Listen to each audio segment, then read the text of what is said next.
Hi friends, എല്ലാവരും cut off പ്ലസിന്റെ പുതിയ വീഡിയോയിലേക്ക് സ്വാഗതം. അപ്പോൾ LDC റിവിഷനുമായി ബന്ധപ്പെട്ട ക്ലാസ്സുകളാണ് നമ്മളിപ്പോൾ നൽകിക്കൊണ്ടിരിക്കുന്നത്. അപ്പോൾ ഇന്നത്തെ വിഷയം എന്ന് പറയുന്നത് മൗലിക അവകാശങ്ങളാണ്. കോൺസ്റ്റിറ്റ്യൂഷനിലെ മൗലിക അവകാശങ്ങൾ എന്ന് പറയുന്നത് ഒരു പരീക്ഷയ്ക്ക് PSC പരീക്ഷയ്ക്ക് നിങ്ങൾ തയ്യാറെടുക്കുന്നുണ്ടെങ്കിൽ തീർച്ചയായിട്ടും പഠിച്ചിരിക്കേണ്ട ഒരു ഭാഗമാണ്. കോൺസ്റ്റിറ്റ്യൂഷനിലെ ഏറ്റവും ഇമ്പോർട്ടന്റ് ആയിട്ടുള്ള ഭാഗമാണ് മൗലിക അവകാശങ്ങൾ. ആദ്യത്തേത് എന്ന് പറയുന്നത് തുടക്കം നോക്കുകയാണെങ്കിൽ ആദ്യം ആമുഖമാണ്, പിന്നെ വരുന്നത് മൗലിക അവകാശങ്ങളാണ്. വളരെ ഇമ്പോർട്ടന്റ് ആണ്.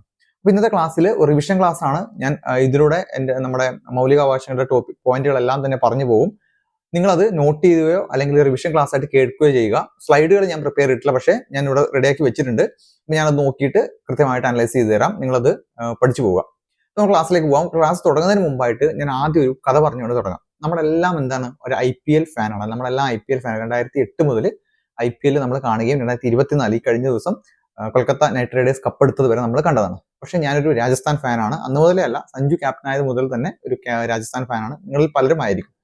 പക്ഷെ IPL ഒരു ക്രിക്കറ്റാണ്. നമ്മൾ PSC പഠിക്കുന്നവർക്ക് എന്ത് ബന്ധം എന്ന് ചോദിച്ചു കഴിഞ്ഞാൽ, അപ്പോൾ കഴിഞ്ഞ 2 വർഷങ്ങൾക്ക് മുമ്പ് IPL രാജസ്ഥാൻ റോയൽസിന്റെ ഒരു മാച്ച് ഉണ്ടായിരുന്നു. ആർക്കെതിരെയാണെന്ന് എനിക്ക് കൃത്യമായിട്ട് ഓർമ്മയില്ല. പക്ഷേ രാജസ്ഥാൻ റോയൽസിന് അന്നൊരു പ്ലെയർ ഉണ്ടായിരുന്നത് രാഹുൽ തെവാട്ടിയ എന്ന് പറഞ്ഞ പ്ലെയർ ഉണ്ടായിരുന്നു. ഇപ്പൊ തന്നെ ആൾക്കാർക്ക് ആ മാച്ച് ഏതാണെന്ന് ചിലപ്പോൾ ഓർമ്മയുണ്ടാവും. രാഹുൽ തെവാട്ടിയ എന്നൊരു പ്ലെയർ, ആദ്യമായിട്ട് ഒരു ക്രിക്കറ്റ് പ്ലെയർക്ക് ഞാൻ മെസ്സേജ് ചെയ്യുന്നത് ഈ രാഹുൽ തെവാട്ടിയാണ്. എനിക്ക് റിപ്ലൈ ഒന്നും കിട്ടിയിട്ടില്ല, സ്വാഭാവികമായിരിക്കും.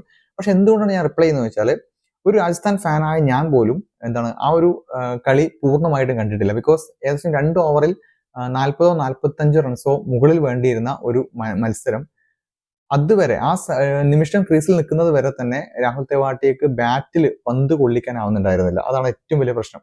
ബാറ്റിൽ അദ്ദേഹത്തിന്റെ ബോൾ കൊള്ളുന്നുണ്ടായിരുന്നു. അതുകൊണ്ട് തന്നെ എല്ലാവരും, രാജസ്ഥാൻ റോയൽസിന്റെ എല്ലാവരും തന്നെ അദ്ദേഹം ഔട്ട് ആവാൻ വേണ്ടി പ്രാർത്ഥിക്കുന്നത്. ഫാൻസ് ആയിക്കോട്ടെ, ഒരു ഡ്രസ്സിംഗ് റൂം ആയിക്കോട്ടെ, ക്യാപ്റ്റൻ ആയിക്കോട്ടെ. ക്യാപ്റ്റൻ സഞ്ജു സാംസൺ തന്നെ ഒരു ഇന്റർവ്യൂവിൽ അത് പറഞ്ഞിട്ടുണ്ട്. എല്ലാവരും ഇദ്ദേഹം ഒന്ന് ഔട്ട് ആവാനുള്ള ഒരു മീൻസ് എങ്കിലേ മറ്റൊരാൾക്ക് വന്നിട്ട് അടിച്ച് ജയിപ്പിക്കാൻ പറ്റുള്ളൂ. പക്ഷെ അങ്ങനെ എല്ലാവരും തോറ്റു നിൽക്കുന്ന സമയത്ത്, എല്ലാവരും തനിക്കെതിരായി നിൽക്കുന്ന സമയത്ത് കമന്റേറ്റേഴ്സ് വരെ ഇദ്ദേഹം ഔട്ട് ആവുന്നതാണ് രാജസ്ഥാൻ റോയൽസ് ജയിക്കാൻ നല്ലത് എന്ന് പറയുന്ന ഒരു അവസ്ഥ ഉണ്ടായിരുന്നു. 2 ഓവറിൽ ഏകദേശം 40-45 റൺസ് ആ സമയത്ത്, 12 ബോൾ ഏകദേശം 50-55 റൺസ് ആ സമയത്ത് ആ ഒരു ലെവലിൽ വേണമായിരുന്നു. പക്ഷെ 19ാമത്തെ ഓവറിൽ രാഹുൽ തെവാട്ടിയ കളി മാറ്റുകയാണ്. ആ ഓവറിൽ 6 ബോളിൽ 5 ബോളും അദ്ദേഹം 6 അടിക്കുകയാണ്. അപ്പോൾ സത്യം പറഞ്ഞാൽ നമുക്കെതിരെ നിൽക്കാൻ ലോകത്ത് ഒരുപാട് ആൾക്കാരുണ്ടാവും. പക്ഷെ നിങ്ങൾ നിങ്ങളുടെ കഴിവുകളിൽ വിശ്വസിച്ച് മുന്നോട്ട് പോകുക. ആ ഒരു മാച്ച് നൽകിയ ഒരു ഇൻസ്പിറേഷൻ തന്നെ വളരെ വലുതാണ്. ക്രിക്കറ്റ് ഫോളോ ചെയ്യുന്നവർക്കറിയാം. അപ്പൊ ആദ്യമായിട്ട് അതിന് ഞാൻ അദ്ദേഹത്തിന് മെസ്സേജ് ഒക്കെ അയച്ചു, കൺഗ്രാജുലേഷൻ. പക്ഷേ ഇപ്പോഴൊന്നും ഇതുവരെ കണ്ടിട്ടില്ല, അതൊന്നും വരില്ല, അതുപോട്ടെ. അപ്പൊ എന്തായാലും നമുക്ക് അതിൽ നിന്ന് പഠിക്കാൻ വരുന്ന പാഠം, നിങ്ങളെ തളർത്താൻ ഈ ലോകത്ത് പല ആൾക്കാരും ഉണ്ടാവും. പക്ഷെ അതൊന്നും നോക്കാം, നിങ്ങളുടെ കഴിവിൽ വിശ്വസിച്ചുകൊണ്ടിരുന്നാൽ നിങ്ങൾക്ക് ഈ ഓവറിൽ 19ാമത്തെ ഓവറിൽ 5 6 അടിക്കാൻ പറ്റും. അത് LDC പരീക്ഷ അടിക്കാൻ പറ്റട്ടെ എന്ന് വിചാരിക്കുന്നു. അപ്പൊ നമുക്ക് ക്ലാസ്സിലേക്ക് പോകാം. ആദ്യം നമ്മൾ പഠിക്കാൻ പോകുന്നത് ഫണ്ടമെന്റൽ റൈറ്റിനെ കുറിച്ചാണ്, അല്ലെ മൗലിക അവകാശത്തെ കുറിച്ച്. ഒരു ക്വസ്റ്റ്യൻ ഡെഫിനറ്റ് ആയിട്ട് ഉണ്ടാവാനുള്ള വളരെ ചാൻസ്, നമ്മൾ പറയില്ലേ ഇത് വരാൻ ചാൻസ് ഉണ്ട്, വളരെ ചാൻസ് ഉണ്ട് എന്ന് പറയുന്ന പോലെ ഇത് വരാൻ, ഈ ഫണ്ടമെന്റൽ റൈറ്റ്സിലെ മൗലിക അവകാശങ്ങൾ ക്വസ്റ്റ്യൻ വരാൻ നല്ല ചാൻസ് ഉണ്ട്, ഒരു സംശയമില്ല. എന്തായാലും നിങ്ങൾ പഠിച്ചിട്ടേ പോകാൻ പറ്റുള്ളൂ ഈ ഭാഗം. അപ്പൊ ആദ്യത്തെ ക്വസ്റ്റ്യൻ മീൻസ് എന്താണ് മൗലിക അവകാശം എന്ന് പറഞ്ഞാൽ, ജനാധിപത്യ രാജ്യത്ത് ഒരു പൗരന് ആ രാജ്യം അനുവദിച്ചു കൊടുക്കുന്ന കുറച്ച് അവകാശങ്ങളുണ്ട്. മീൻസ് മറ്റാർക്കും നിഷേധിക്കാൻ പറ്റാത്ത കുറച്ച് അവകാശങ്ങളെ, നമുക്ക് ഒരുപാട് അവകാശങ്ങളുണ്ട്. നിയമപരമായിട്ടുള്ള അവകാശങ്ങളുണ്ട്, കോൺസ്റ്റിറ്റ്യൂഷണൽ ആയിട്ടുള്ള ഭരണഘടനാപരമായിട്ടുള്ള അവകാശങ്ങളുണ്ട്, മൗലിക അവകാശങ്ങളുണ്ട്, മൗലികമല്ലാത്ത അവകാശങ്ങളുണ്ട്. പക്ഷെ ഈ മൗലിക അവകാശങ്ങൾ എന്ന് പറഞ്ഞാൽ എന്താണ്, ഒരു രാജ്യത്ത് ഒരു പൗരന് ആ രാജ്യത്തെ ഭരണഘടന ഏൽപ്പിച്ചു കൊടുക്കുകയും അത് മറ്റാർക്കും തന്നെ തട്ടിത്തെറിപ്പിക്കാൻ പറ്റാത്ത ഒന്നാണ് എന്ന് വിചാരിക്കുന്നതാണ് മൗലികാവകാശം. ഇത്ര വലിയ ഹിസ്റ്ററി മീൻസ് ഇൻട്രൊഡക്ഷൻ നിങ്ങൾക്ക് PSCയിൽ ചോദിക്കാൻ പോകുന്നില്ല. നിങ്ങൾക്ക് ചോദിക്കാൻ പോകുന്നത് ഇന്ത്യയുടെ മാഗ്ന കാർട്ട, ഭരണഘടനയുടെ ആണിക്കല്ല്, ഭരണഘടനയുടെ മനസാക്ഷി എന്നിങ്ങനെ അറിയപ്പെടുന്നത് എന്താണ്? ഇന്ത്യയുടെ മാഗ്ന കാർട്ട, ഭരണഘടനയുടെ ആണിക്കല്ല്, ഭരണഘടനയുടെ മനസാക്ഷി എന്നിങ്ങനെ അറിയപ്പെടുന്നത് എന്താണ്? അത് നമ്മുടെ ഫണ്ടമെന്റൽ റൈറ്റ് ആണ്, അല്ലെങ്കിൽ മൗലിക അവകാശമാണ്. ഓക്കെ, മൗലിക അവകാശങ്ങളുടെ ശില്പി എന്താണ്? മൗലിക അവകാശങ്ങളുടെ ശില്പി ആരാണെന്ന് ചോദിച്ചാലാണ് സർദാർ വല്ലഭായ് പട്ടേലാണ്. മൗലിക അവകാശങ്ങളുടെ ശില്പി സർദാർ വല്ലഭായ് പട്ടേലാണ്. സോ ഇന്ത്യയുടെ മാഗ്ന കാർട്ട, ഭരണഘടനയുടെ ആണിക്കല്ല്, ഭരണഘടന മനസാക്ഷി എന്നറിയപ്പെടുന്നത് നമ്മുടെ ഫണ്ടമെന്റൽ റൈറ്റ് ആണ്. അതുപോലെ മൗലിക അവകാശങ്ങളുടെ ശില്പി അറിയപ്പെടുന്നത് സർദാർ വല്ലഭായ് പട്ടേലാണ്. മൗലിക അവകാശങ്ങൾ ഇന്ത്യൻ ഭരണഘടന കടമെടുത്തത് എവിടെ നിന്നാണെന്ന് ചോദിച്ചാൽ എവിടെയാണ്? അത് അമേരിക്കൻ കോൺസ്റ്റിറ്റ്യൂഷൻ ആണ്. നമ്മൾ ഇന്ത്യൻ ഭരണഘടന ഉണ്ടാക്കിയിരിക്കുന്നത് പല രാജ്യത്തു നിന്നും കടമെടുത്തുകൊണ്ടാണ്. സോ നമ്മുടെ മൗലിക അവകാശങ്ങൾ കടമെടുത്തത് അമേരിക്കൻ കോൺസ്റ്റിറ്റ്യൂഷൻ ആണ്. മൗലിക അവകാശങ്ങൾ ഇന്ത്യ കടമെടുത്തത് അമേരിക്കൻ കോൺസ്റ്റിറ്റ്യൂഷനിൽ നിന്നാണെന്ന കാര്യം മറക്കരുത്. എവിടെ നിന്ന് മീൻസ് മൗലിക അവകാശത്തെ കുറിച്ച് ഭരണഘടനയിലെ ഏത് ഭാഗത്താണ് പ്രതിപാദിക്കുന്നത് ചോദിച്ചാൽ ഭാഗം 3 ആർട്ടിക്കിൾ 12 മുതൽ 35 വരെ. ഓക്കെ, ഭാഗം 3 ആർട്ടിക്കിൾ 12 മുതൽ 35 വരെയാണ് എന്ത് ചെയ്യുന്നത്, ഈ ഒരു മൗലിക അവകാശത്തെ നമ്മുടെ ഭരണഘടനയിൽ പ്രതിപാദിക്കുന്നത്. ഭാഗം 3ലാണ് ആർട്ടിക്കിൾ എന്ന് പറയുമ്പോഴത്തേക്കാണ് 12ാമത്തെ ആർട്ടിക്കിൾ മുതൽ 32ാമത്തെ ആർട്ടിക്കിൾ വരെയാണ് ഉള്ളത്. ഓക്കെ, അടുത്തത് മൗലിക അവകാശങ്ങൾ എത്രയായിരുന്നു ഭരണഘടന ഉണ്ടായിരുന്നത്? ഭരണഘടന ഉണ്ടാക്കുമ്പോൾ മൗലിക അവകാശങ്ങൾ എത്രയായിരുന്നു? 7 മൗലിക അവകാശങ്ങൾ ഉണ്ടായിരുന്നു അല്ലെ? നമുക്ക് ഭരണഘടന രൂപീകരിക്കുമ്പോൾ നമുക്ക് 7 മൗലിക അവകാശങ്ങൾ ഉണ്ടായിരുന്നു. എന്നാൽ നിലവിൽ എത്ര മൗലിക അവകാശങ്ങൾ നമുക്കുണ്ട്? 6 മൗലിക അവകാശങ്ങൾ മാത്രമേ ഉള്ളൂ. അപ്പോൾ ഒരു മൗലിക അവകാശത്തിന് എന്ത് പറ്റി? 7. ഭരണഘടന രൂപീകരിക്കുന്ന സമയത്ത് നമുക്ക് 7 മൗലിക അവകാശങ്ങൾ ഉണ്ടായിരുന്നു. പക്ഷെ നിലവിൽ നമുക്ക് 6 മൗലിക അവകാശങ്ങൾ മാത്രമേ ഉള്ളൂ. അപ്പോൾ ഒരു മൗലിക അവകാശം നമ്മൾ ഇവിടെ വഴിക്കളഞ്ഞു. അതെവിടെയാണ്? അത് 44ാം ഭേദഗതിയിലൂടെ വർഷം 1978. 1978ലെ 44ാം ഭേദഗതിയിലൂടെ 1978ലെ ഭേദഗതിയിലൂടെ മൗലികാവകാശമായിരുന്ന സ്വത്തവകാശം ഒരു മൗലിക അവകാശമായിരുന്നു അന്ന്. ആ മൗലിക അവകാശം നമ്മൾ എന്ത് ചെയ്തു? അത് ഒരു നിയമ അവകാശമായിട്ട് മാറ്റി. ആ സ്വത്തവകാശം എന്നൊരു മൗലികാവകാശം, അതായത് നമ്മുടെ പാരമ്പര്യമായി നമുക്ക് കിട്ടേണ്ട സ്വത്ത്, ആ സ്വത്തവകാശത്തെ ഒരു മൗലികാവകാശം, ഒരു അച്ഛന്റെ അല്ലെ അമ്മയുടെ സ്വത്ത് മക്കൾക്ക് ഒരു മൗലിക അവകാശം പോലെ കിട്ടണം എന്നതായിരുന്നു ഉണ്ടായിരുന്നത്. അത് മാറ്റിയിട്ട് നമ്മൾ അതിനെ എന്ത് ചെയ്തു? അതൊരു നിയമ അവകാശം മാറ്റി, ഒരു ലീഗൽ റൈറ്റ് മാത്രമായിട്ടാക്കി. അത് ഉൾപ്പെടുത്തിയ ആർട്ടിക്കിൾ എന്ന് പറഞ്ഞാൽ എത്രയാണ്? ആർട്ടിക്കിൾ 300A ആണ്. അതിൽ ഉൾപ്പെടുത്തിയ ആർട്ടിക്കിൾ എന്ന് പറഞ്ഞാൽ ആർട്ടിക്കിൾ 300A ആണ്. ഓക്കെ, അപ്പോൾ അത് ആദ്യത്തെ ഘട്ടത്തിൽ 7 മൗലിക അവകാശങ്ങൾ ഉണ്ടായത് എന്താക്കി മാറ്റി? 6 മൗലിക അവകാശങ്ങളായിട്ട് അത് ചുരുങ്ങി. ഓക്കെ, അപ്പൊ ഏത് മൗലിക അവകാശമാണ് എടുത്തുപോയി നമ്മൾ പറഞ്ഞു? അതൊരു ലീഗൽ റൈറ്റ് ആണെന്ന കാര്യം പറഞ്ഞു. സ്വത്തവകാശ മൗലിക അവകാശങ്ങളുടെ പട്ടികയിൽ നീക്കം ചെയ്ത പ്രധാനമന്ത്രി ആരാണ്? അത് മൊറാർജി ദേശായിയാണ്. ഒക്കെ, തെറ്റിപ്പോവും. ഇന്ദിരാഗാന്ധിയാണ് സംശയം വരും. 78ലാണ്. അതുകൊണ്ട് തന്നെ മൊറാർജി ദേശായിയാണ് നമ്മുടെ മൗലിക അവകാശങ്ങളുടെ പട്ടികയിൽ നിന്ന് സ്വത്തവകാശത്തെ മാറ്റിയ ഭേദഗതി നമ്മൾ പറഞ്ഞു. 44ാം ഭേദഗതി 1978. അത് ഏത് പ്രധാനമന്ത്രി എന്ന് ചോദിച്ചാൽ അത് മൊറാർജി ദേശായിയാണ് ആ ഒരു നീക്കം ചെയ്യൽ നടത്തിയത്. ഓക്കെ, അപ്പോൾ മൗലിക അവകാശങ്ങൾക്ക് അംഗീകാരം നൽകിയ കോൺഗ്രസ് സമ്മേളനം എത്രയാണ്? മൗലിക അവകാശങ്ങൾക്ക് അംഗീകാരം നൽകിയ കോൺഗ്രസ് സമ്മേളനം എന്ന് പറയുന്നത് 1931ലെ കറാച്ചി സമ്മേളനമാണ്. 1931ലെ കറാച്ചി സമ്മേളനമാണ് ഇത് മൗലിക അവകാശങ്ങൾക്ക് അംഗീകാരം നൽകിയ കോൺഗ്രസ് സമ്മേളനം. ഓക്കെ, മൗലിക അവകാശങ്ങൾക്ക് അംഗീകാരം നൽകിയ കോൺഗ്രസ് സമ്മേളനം എന്ന് പറഞ്ഞാൽ 1931ലെ കറാച്ചി സമ്മേളനമാണ്. 1931ലെ കറാച്ചി സമ്മേളനമാണ് മൗലിക അവകാശങ്ങൾക്ക് അംഗീകാരം നൽകിയ കോൺഗ്രസ് സമ്മേളനം. ഓക്കെ, ഞാൻ ഇടയ്ക്കിടയ്ക്ക് ഇങ്ങോട്ട് നോക്കുന്നത് എന്താണെന്ന് നിങ്ങൾക്കറിയാം. എന്റെ ലാപ്പ് ഇവിടെയാണ് പ്രിപ്പയർ ചെയ്ത് വെച്ചത്. ഞാൻ നോട്ട് എടുത്ത് വെച്ചത് ഇവിടെയാണ്. സ്ലൈഡ് ഒന്നും ആക്കാൻ പറ്റിയിട്ടില്ല. അതുകൊണ്ട് പക്ഷെ നമുക്ക് ഇങ്ങനെ ഡയറക്റ്റ് ആയിട്ട് ഇന്ററാക്ട് ചെയ്യാൻ നിങ്ങൾക്ക് ഒരു റിവിഷൻ ആയിരിക്കും ഞാൻ വിചാരിക്കുന്നു. ഓക്കെ, അപ്പൊ മൗലിക അവകാശങ്ങൾ നമുക്ക് ന്യായീകരിക്കാൻ പറ്റുന്നതാണോ? യെസ്, മൗലിക അവകാശങ്ങൾ നമുക്ക് ന്യായീകരിക്കാൻ പറ്റുന്നതാണ്. കോടതിയാണ് നടപ്പാക്കുന്നത്. ലംഘനം ഉണ്ടായാൽ നിങ്ങൾക്ക് എന്ത് ചെയ്യാൻ പറ്റും? നിങ്ങൾക്ക് കോടതിയെ സമീപിക്കാൻ പറ്റും. നിങ്ങളുടെ മൗലിക അവകാശങ്ങൾക്ക് എന്തൊക്കെയാണ് മൗലിക അവകാശങ്ങൾ നമ്മൾ താഴെ വരുന്ന രീതിയിൽ പഠിക്കും. ഇപ്പൊ നമുക്കറിയാം, മതസ്വാതന്ത്ര്യം ഒരു മൗലിക അവകാശമാണ്. നിങ്ങൾക്ക് ഇഷ്ടമുള്ള മതത്തിൽ വിശ്വസിക്കാം എന്നത് ഒരു മൗലിക അവകാശമാണ്.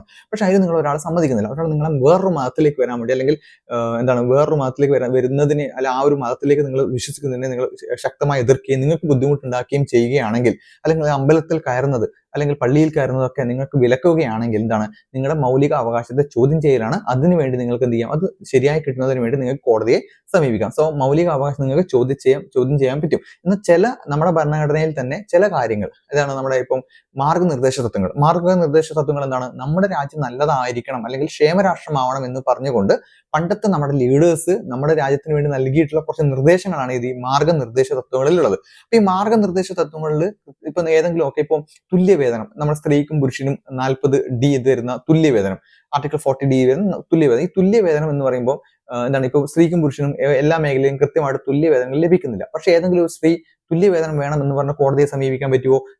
തന്റെ ഭരണഘടനയിലെ മാർഗനിർദ്ദേശത്തിൽ തുല്യവേതനം എന്ന് പറഞ്ഞിട്ടൊരു സാധനമുണ്ട്, അതുകൊണ്ട് എനിക്കത് അനുവദിച്ചു കിട്ടണം എന്ന് പറഞ്ഞ് പോയി കഴിഞ്ഞാൽ അത് കോടതി അംഗീകരിക്കില്ല. പക്ഷെ ഒരു മൗലിക അവകാശങ്ങളെ തെറ്റുപറ്റിക്കൊണ്ട് അല്ലെങ്കിൽ മൗലിക അവകാശങ്ങൾ ഏതെങ്കിലുമൊക്കെ റദ്ദാക്കപ്പെടുകയോ അല്ലെങ്കിൽ തടഞ്ഞു വെക്കുകയോ ചെയ്യുന്നത് കണ്ടാൽ അത് കോടതിയിൽ പോയാൽ എന്ത് ചെയ്യും? കൃത്യമായിട്ട് അത് കോടതി അംഗീകരിക്കുകയും അതിനുവേണ്ട നടപടികൾ, നിങ്ങളുടെ മൗലിക അവകാശങ്ങൾ നിങ്ങൾക്ക് കിട്ടാൻ വേണ്ടിയിട്ട് അത് നടപടി എടുക്കുകയും ചെയ്യും. നമ്മൾ ഇതൊക്കെ പഠിക്കുന്നത് എന്തിനാണ്? നമുക്ക് ജോലി കിട്ടാൻ വേണ്ടി മാത്രമല്ല, കൃത്യമായിട്ടുള്ള ബോധം നമുക്കുണ്ടാവണം. നമ്മുടെ ഭരണഘടനയെക്കുറിച്ചും നമുക്കുള്ള അവകാശങ്ങളെ കുറിച്ചുള്ള ബോധം നമുക്കുണ്ടാകാൻ വേണ്ടിയിട്ടാണ്. കാര്യം മറക്കരുത്. സോ ഇന്ത്യൻ ഭരണഘടന ഉറപ്പു നൽകുന്ന 6 അവകാശങ്ങൾ, 7 ഉണ്ടായിരുന്നു, 6 ഇപ്പോഴുള്ളൂ. നമ്മൾ പറഞ്ഞു 6 മൗലിക അവകാശങ്ങൾ ഏതൊക്കെയാണ്? ഒന്ന് തുല്യതക്കുള്ള അവകാശം, അല്ലെ? 1 തുല്യതക്കുള്ള അവകാശം, 2 സ്വാതന്ത്ര്യത്തിനുള്ള അവകാശം, 1 തുല്യതക്കുള്ള അവകാശം, 2 സ്വാതന്ത്ര്യത്തിനുള്ള അവകാശം, 3 ചൂഷണത്തിനെതിരെയുള്ള അവകാശം, 4 മതസ്വാതന്ത്ര്യത്തിനെതിരെയുള്ള അവകാശം, 5 സാംസ്കാരികം വിദ്യാഭ്യാസപരമായിട്ടുള്ള അവകാശം, 6 ഭരണഘടനാപരമായിട്ടുള്ള പരിഹാരങ്ങൾക്കുള്ള അവകാശം. അപ്പൊ 6 മൗലിക അവകാശങ്ങളുണ്ട്. ഏതൊക്കെയാണത്? ഫസ്റ്റ് തുല്യതക്കുള്ള അവകാശം അല്ലെ, ഫസ്റ്റ് തുല്യതക്കുള്ള അവകാശം. രണ്ടെന്താണ്? സ്വാതന്ത്ര്യത്തിനുള്ള അവകാശം. 3 മതസ്വാതന്ത്ര്യത്തിന് എതിരെയല്ല, മതസ്വാതന്ത്ര്യത്തിനുള്ള അവകാശം. 3 ചൂഷണത്തിനെതിരെയുള്ള അവകാശം. 4 മതസ്വാതന്ത്ര്യത്തിന് വേണ്ടിയിട്ടുള്ള അവകാശം. 5 സാംസ്കാരികവും വിദ്യാഭ്യാസപരമായിട്ടുള്ള അവകാശം. 6 ഭരണഘടനാപരമായിട്ടുള്ള പരിഹാരങ്ങൾക്കുള്ള നിർദ്ദേശം. അപ്പൊ ഇങ്ങനെയാണ് 6 മൗലിക അവകാശങ്ങൾ നമുക്ക് എവിടെയുള്ളത്? നമ്മുടെ ഭരണഘടന നമുക്ക് ഉറപ്പ് നൽകുന്നത്. അപ്പോൾ ആർട്ടിക്കിൾ നമ്മൾ പറഞ്ഞു, ആർട്ടിക്കിൾ 12 മുതൽ ആർട്ടിക്കിൾ 35 വരെ, ആർട്ടിക്കിൾ 12 മുതൽ ആർട്ടിക്കിൾ 35 വരെയാണ് നമ്മുടെ ഭരണഘടനാപരമായിട്ടുള്ള അവകാശം, മൗലിക അവകാശങ്ങൾ സ്ഥിതി ചെയ്യുന്നത്. അപ്പൊ ആർട്ടിക്കിൾ 12 എന്ന് പറഞ്ഞാൽ എന്താണ്? ആർട്ടിക്കിൾ 12 പറഞ്ഞാൽ എന്താണ്? നമ്മൾ പലപ്പോഴും ആർട്ടിക്കിൾ 12 പഠിക്കാറില്ല.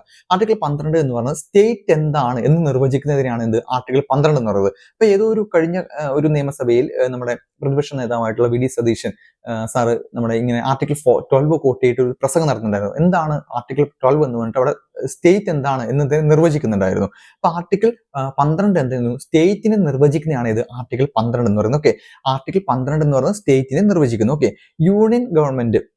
അപ്പോൾ സ്റ്റേറ്റ് എന്ന് പറയുന്നത്, അപ്പൊ സ്റ്റേറ്റ് എന്ന് പറയുന്നത് നമ്മൾ ഉദ്ദേശിക്കുന്ന പോലെ നിങ്ങൾ സംസ്ഥാനങ്ങൾ എന്ന രീതിയിലല്ല അവിടെ എന്താണ് ഈ ആർട്ടിക്കിൾ 12 പറഞ്ഞു പോകുന്നത്. സംസ്ഥാനങ്ങൾ എന്ന രീതിയിലല്ല, മറിച്ച് എന്താണ് അത് യൂണിയൻ സെൻട്രൽ സർക്കാരിനെ കുറിച്ചും, സെൻട്രൽ ആയിട്ടുള്ള നമ്മുടെ കേന്ദ്ര സർക്കാരിനെ കുറിച്ചും, അല്ലെങ്കിൽ കേന്ദ്ര സർക്കാർ ഉൾപ്പെടുന്ന ഇന്ത്യൻ പാർലമെന്റിനെ കുറിച്ച്, നമ്മുടെ പ്രാദേശിക അധികാരികളെ കുറിച്ച്, അതായത് മുനിസിപ്പാലിറ്റി, പഞ്ചായത്ത് പോലുള്ളവയെ കുറിച്ച്, സംസ്ഥാന സർക്കാരിനെ കുറിച്ച്, ഇത്തരം അധികാര കേന്ദ്രങ്ങളെ കുറിച്ച് നിർവചിക്കുന്നതിനാണ് എന്ത് അവിടെ സ്റ്റേറ്റ് എന്ന രീതിയിൽ കൊടുക്കുന്നത്. അല്ലാതെ നമ്മൾ സംസ്ഥാനങ്ങളുടെ മാത്രമാണ് എന്ന രീതിയിൽ ഇംഗ്ലീഷിൽ സ്റ്റേറ്റ് ആയിട്ട് ഉദ്ദേശിക്കരുത്. അവിടെ കേന്ദ്ര സർക്കാരിനെ കുറിച്ച്, അതിൽ വരുന്ന ഇന്ത്യൻ പാർലമെന്റിനെ കുറിച്ച്, അതുപോലെ തന്നെ സംസ്ഥാന സർക്കാരിനെ കുറിച്ച്, സംസ്ഥാന സർക്കാരിന്റെ സ്റ്റേറ്റ് ലെജിസ്ലേറ്റീവ് അസംബ്ലികളെ കുറിച്ച്, അതുപോലെ നമ്മുടെ അധികാര സ്ഥാപനങ്ങളായിട്ടുള്ള, അതായത് പ്രാദേശിക അധികാരങ്ങളായിട്ടുള്ള മുനിസിപ്പാലിറ്റി, പഞ്ചായത്തുകൾ, അതുപോലെ തന്നെ ജില്ലാ ബോർഡുകൾ, അതുപോലെ തന്നെ മെച്ചപ്പെട്ട ട്രസ്റ്റുകൾ മുതലായവ, അതുപോലെ തന്നെ മറ്റ് കമ്മീഷനുകൾ, നമുക്കറിയാം വിവരാവകാശ കമ്മീഷൻ, ദേശീയ വനിതാ കമ്മീഷൻ, മനുഷ്യാവകാശ കമ്മീഷൻ തുടങ്ങിയ അന്ന് നിലനിന്നിരുന്ന അല്ലെങ്കിൽ ഇനി ഭാവിയിൽ നിലനിൽക്കാൻ പോകുന്ന അധികാര കേന്ദ്രങ്ങളെ കുറിച്ച് മുഴുവനാണ് എന്ത് പറയുന്നത് ഈ സ്റ്റേറ്റ് എന്ന നിർവചനത്തിൽ വരുന്നത്. ഓക്കെ, അപ്പൊ ഇത്രയും കാര്യങ്ങൾ ഡീറ്റെയിൽഡ് ആയിട്ട് നിങ്ങൾ പഠിക്കണമെന്നില്ല, അറിഞ്ഞു പോകണമെന്നില്ല. അപ്പം ഡീറ്റെയിൽഡ് ആയിട്ട് പറയാനാണെങ്കിൽ നമ്മുടെ കേന്ദ്ര സർക്കാരിന്റെ, സംസ്ഥാന സർക്കാരിന്റെ മറ്റ് അധികാരികൾ എന്തൊക്കെയാണ്, മറ്റ് കമ്മീഷനുകൾ ഏതൊക്കെയാണ്, മറ്റ് ഡീറ്റെയിൽഡ് ആയിട്ട് കാര്യങ്ങളൊക്കെ പറയണം. പക്ഷെ ഒരു LDC പരീക്ഷ നിങ്ങൾക്ക് ആർട്ടിക്കിൾ 12 എന്താണ്, അത് സ്റ്റേറ്റിനെ നിർവചിക്കുന്ന ആർട്ടിക്കിൾ ആണെന്ന് പഠിച്ചാൽ തന്നെ മാർക്ക് സ്കോർ ചെയ്യാൻ പറ്റും. അത് മിക്കവാറും വരിക സ്റ്റേറ്റ്മെന്റ് ക്വസ്റ്റ്യൻസിലായിരിക്കും. താഴെ പറയുന്നവയിൽ എന്താണ് ആർട്ടിക്കിൾ 12നെ സൂചിപ്പിക്കുന്ന, അല്ലെങ്കിൽ ആർട്ടിക്കിൾ 12 എന്താണ് നിർവചിച്ചിരിക്കുന്നത്, അങ്ങനെ ചോദിച്ചു കഴിഞ്ഞാൽ എന്താണ് സ്റ്റേറ്റിനെയാണ് നിർവചിച്ചിരിക്കുന്നത് എന്ന് പറഞ്ഞു പോകാം. ആർട്ടിക്കിൾ 13 എന്താണ്? മൗലിക അവകാശങ്ങൾ എന്ന് പറഞ്ഞു. മൗലിക അവകാശങ്ങൾ നമുക്ക് കോടതിയിൽ പോയിട്ട് ചോദ്യം ചെയ്യാൻ നമ്മൾ പറഞ്ഞു അല്ലെ, മൗലിക അവകാശം. അപ്പൊ ആർട്ടിക്കിൾ 13 എന്താണ്? ആർട്ടിക്കിൾ 13 നമ്മൾ പറയാൻ സിമ്പിൾ ആയിട്ട് പറയുകയാണെങ്കിൽ എന്താണ്? ജുഡീഷ്യൽ റിവ്യൂ ആണ്. ജുഡീഷ്യൽ റിവ്യൂ എന്ന് പറഞ്ഞാൽ എന്താണ്? നമ്മൾ പറഞ്ഞ മൗലിക അവകാശങ്ങൾക്ക് നമ്മൾ വളരെയധികം പ്രാധാന്യം നൽകുന്നുണ്ട്. അപ്പൊ എന്തെങ്കിലും ഒരു നിയമം വന്നുകൊണ്ടോ, അല്ലെങ്കിൽ എന്തൊരു ആക്ട് കൊണ്ടോ, നിയമം കൊണ്ടോ ഈ മൗലിക അവകാശങ്ങൾ അവഹേളിക്കുന്നതോ, അല്ലെങ്കിൽ അതിന് വിപരീതമായിട്ടുള്ള ഒരു ആക്ടോ നിയമമോ പാസ്സാക്കുകയാണെങ്കിൽ അതിനെ ചോദ്യം ചെയ്യാനുള്ള അധികാരം ആർക്കുണ്ട്? അതിനെ ചോദ്യം ചെയ്യാനുള്ള അധികാരം സുപ്രീം കോടതിക്കുണ്ട്, ഹൈക്കോടതിക്കുണ്ട്. സുപ്രീം കോടതിക്കുള്ള അധികാരം നൽകുന്ന ആർട്ടിക്കിൾ 32 ആണ്. ഓക്കെ, ആർട്ടിക്കിൾ 32 ആണ്. ഹൈക്കോടതിക്ക് എത്രയാണ്? 226 ആണ്. ഹൈക്കോടതിക്ക് 226 വഴിയും സുപ്രീം കോടതിക്ക് 32ാമത്തെ ആർട്ടിക്കിൾ വഴി എന്ത് ചെയ്യാൻ പറ്റും? ഈ ഒരു ജുഡീഷ്യൽ റിവ്യൂ നടത്താൻ പറ്റും. അത് ഏതെങ്കിലും ഒരു നിയമത്തെ, അല്ലെങ്കിൽ നമ്മുടെ ഇപ്പോഴത്തെ മൗലിക അവകാശത്തെ ഹനിക്കുന്ന ഏതെങ്കിലും ഒരു നിയമമോ ആക്ടോ നിലവിൽ വരികയാണെങ്കിൽ അതിനെ ജുഡീഷ്യൽ റിവ്യൂ ചെയ്യാനുള്ള അധികാരം ആർക്കുണ്ട്? സുപ്രീം കോടതിക്കുണ്ട്, ആർട്ടിക്കിൾ 32 പ്രകാരം. ഹൈക്കോടതിക്കുണ്ട്, ആർട്ടിക്കിൾ 226 പ്രകാരം. അപ്പൊ ഇതാണ് പറയുന്നത്. അപ്പൊ അതുപോലെ തന്നെ ഒരു കോൺസ്റ്റിറ്റ്യൂഷൻ, ഒരു ഭരണഘടനാ ഭേദഗതിയെ വെല്ലുവിളിക്കാനാകില്ല എന്നും എന്ത് ചെയ്യുന്നുണ്ട്? ഈ ആർട്ടിക്കിൾ പറഞ്ഞു വെക്കുന്നുണ്ട്. ഒരു ഭരണഘടനാ ഭേദഗതിയെ വെല്ലുവിളിക്കാനാകില്ല എന്ന് പറഞ്ഞു വെക്കുന്നുണ്ട്. പക്ഷേ 1973 കേശവാനന്ദ ഭാരതി കേസിൽ സുപ്രീം കോടതി പറയുന്നുണ്ട് എന്താണ്? മൗലികാവകാശത്തെ ഹനിക്കുന്ന ഭരണഘടനാ ഭേദഗതി ആണെങ്കിൽ അതിൽ ഇടപെടും എന്ന രീതിയിൽ സുപ്രീം കോടതി 1973 കേശവാനന്ദ ഭാരതി കേസിൽ പറഞ്ഞു വെക്കുന്നുണ്ട്. അതിനെക്കുറിച്ച് നമുക്ക് ഡീറ്റെയിൽഡ് ആയിട്ട് മറ്റൊരു സ്ഥലത്ത് പറയാനുണ്ട്, നമുക്ക് അവിടെ പറയാം. അടുത്ത് പറഞ്ഞ ആർട്ടിക്കിൾ 14 ആണ്. അപ്പൊ ആർട്ടിക്കിൾ 12 എന്താണെന്ന് പറഞ്ഞു, ആർട്ടിക്കിൾ 13 എന്താണെന്ന് പറഞ്ഞു. അത് നമുക്ക് പറയാനുള്ളത് ആർട്ടിക്കിൾ 14 ആണ്. എന്താണ് ആർട്ടിക്കിൾ 14 എന്ന് പറയുന്നത്?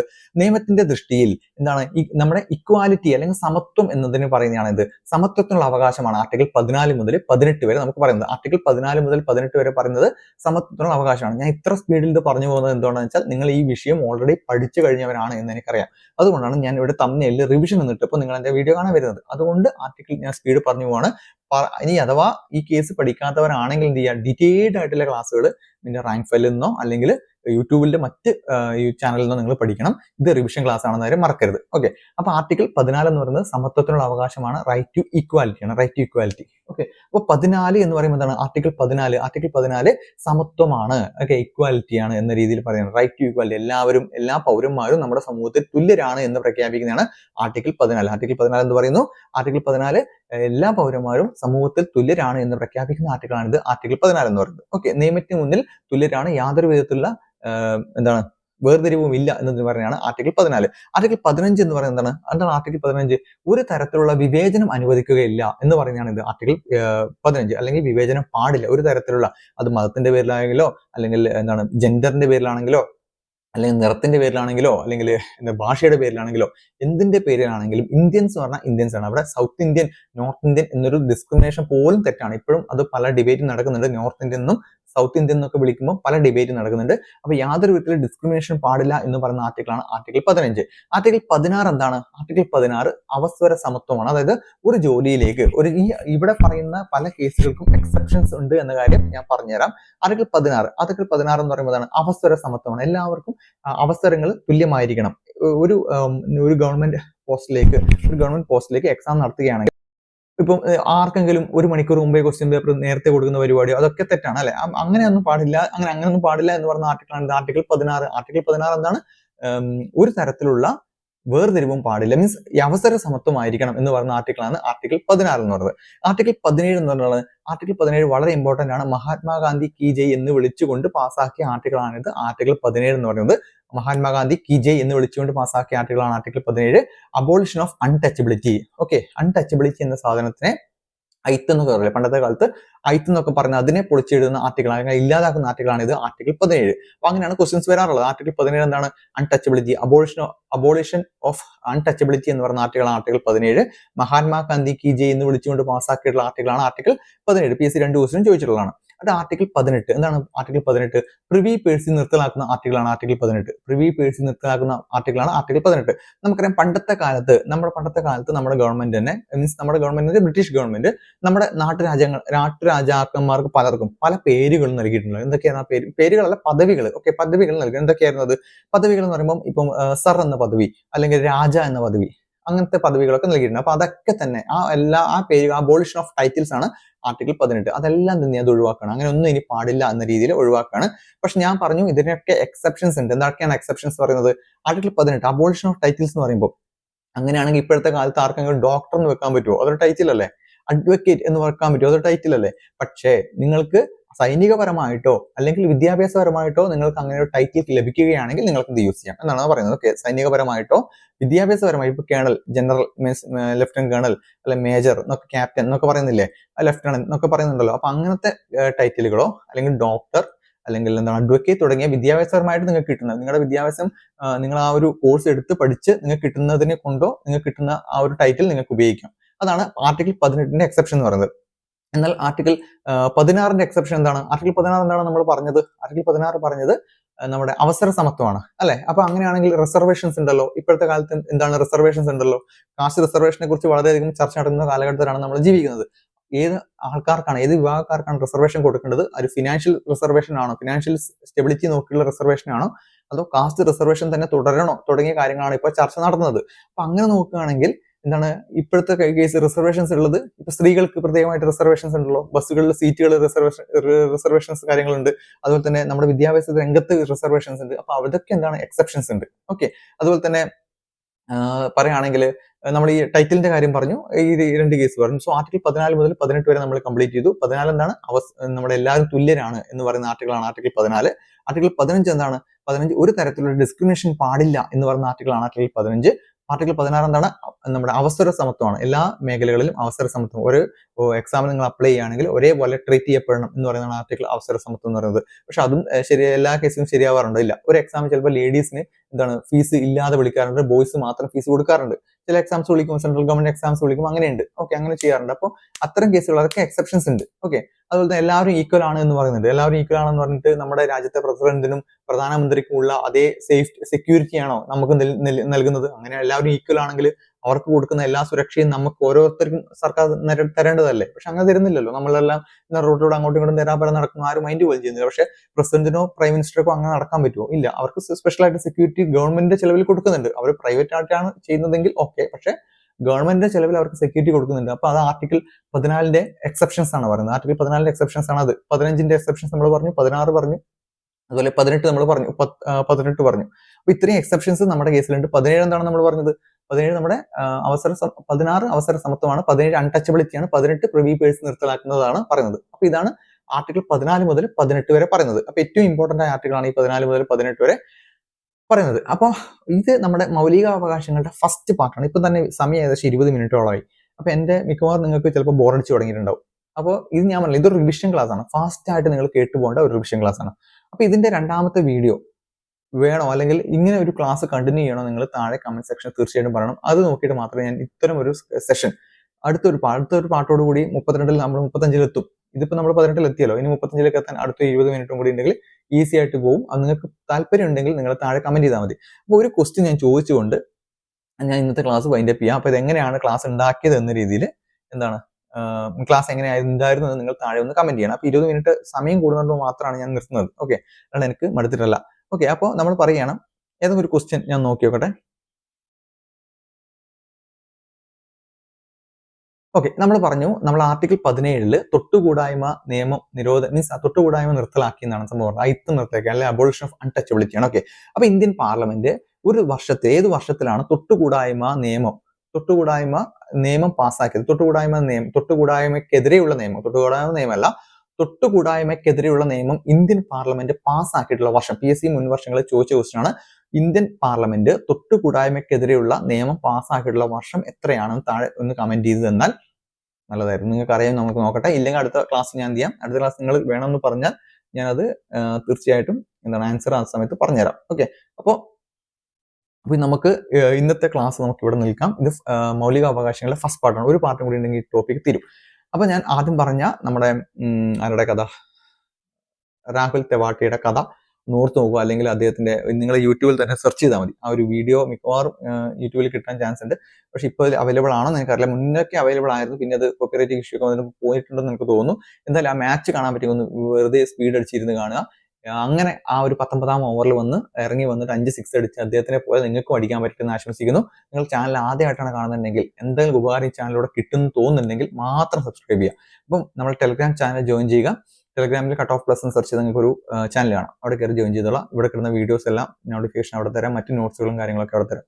സോ എന്തായാലും പുതിയൊരു വീഡിയോ ആയിട്ട് ഉടനെ തന്നെ കാണാം. എല്ലാവർക്കും പെട്ടെന്ന് തന്നെ ജോലി കിട്ടെ. Thank you.